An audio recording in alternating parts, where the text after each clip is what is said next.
Hi friends, ಗೋಮಿ ಅಡುಗೆಯಲ್ಲಿ ಇವತ್ತು ಕೇರಳಾಗೆ ಮಾತ್ರ ಸ್ವಂತ ಆಗಿರೋ ಪಳಂಬುರಿ ಹೇಗೆ ಮಾಡೋದು ಅಂತ ನೋಡೋಣ. ತುಂಬ ಚೆನ್ನಾಗಿದೆ. ತುಂಬ ಸಿಂಪಲಾಗಿರೋ ಇಂಗ್ರೀಡಿಯೆಂಟ್ಸನ್ನು ಏನೇನು ಬೇಕು ಅಂತ ನೋಡೋಣ. 1 ಕಪ್ ಮೈದಾ, ನಾನು ಚಿಕ್ಕ ಕಪ್ಪಲ್ಲಿ 1 ಕಪ್ ತೊಗೊಂಡಿದ್ದೀನಿ. ಅದಕ್ಕೆ ಒಂದು 2ರಿಂದ 3 ಸ್ಪೂನು ಅಕ್ಕಿ ಹಸಿಟ್ಟು, ನಾನು ಬಂದು ಅಕ್ಕಿ ರವೆ ಸೇರಿಸ್ಕೊಂಡಿದ್ದೀನಿ, ಅಕ್ಕಿ ಹಸಿಟ್ಟಿಲ್ಲ ಅಂತ. ಸಕ್ಕರೆ ಒಂದು 4 ಸ್ಪೂನ್ ಸೇರಿಸ್ಕೊಂಡಿದ್ದೀನಿ.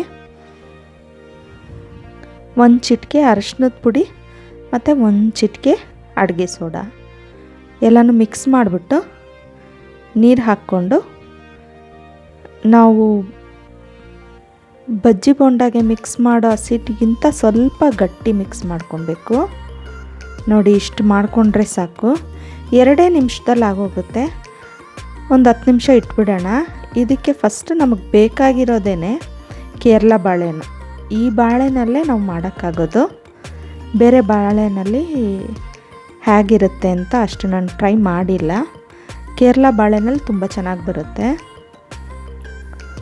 ಫಸ್ಟ್ ಈ ಬಾಳೆಹಣ್ಣು ತೊಗೊಂಡು ಕಟ್ ಮಾಡಿಬಿಟ್ಟು ನಿಮ್ಗೆ ಯಾವ ಥರ ಶೇಪ್ ಬೇಕೋ ಆ ಥರ ಮಾಡ್ಕೊಳ್ಳೋದು. ತುಂಬ ದೊಡ್ಡದಾಗಿ ಬೇಕು ಅಂದರೆ ನೀವು ಫುಲ್ ಕಟ್ ಮಾಡ್ಕೊಬೋದು. ನನಗಿಷ್ಟು ಚಿಕ್ಕದಾಗಿ ಸಾಕು ಅಂತ ಈ ಥರ 3ರಿಂದ 4 ಸ್ಲೈಸ್ ಮಾಡ್ಕೊಬೋದು.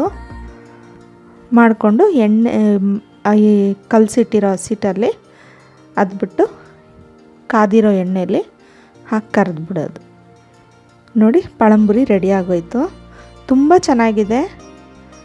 ಇಲ್ಲಿ ಬಜ್ಜಿ ಬೋಂಡ, ಉದ್ದಿನ ವಡೆ ಎಲ್ಲ ಫೇಮಸ್ ಆದಾಗೆ ಕೇರಳದಲ್ಲಿ ಈ ಪಳಂಬುರಿ ತುಂಬ ಫೇಮಸ್ಸು. ಇದನ್ನು ನಾನು ಟ್ರೈ ಮಾಡೋಣ ಅಂದ್ಬಿಟ್ಟು ಟ್ರೈ ಮಾಡಿ ನೋಡಿದೆ. ತುಂಬ ಚೆನ್ನಾಗಿದೆ.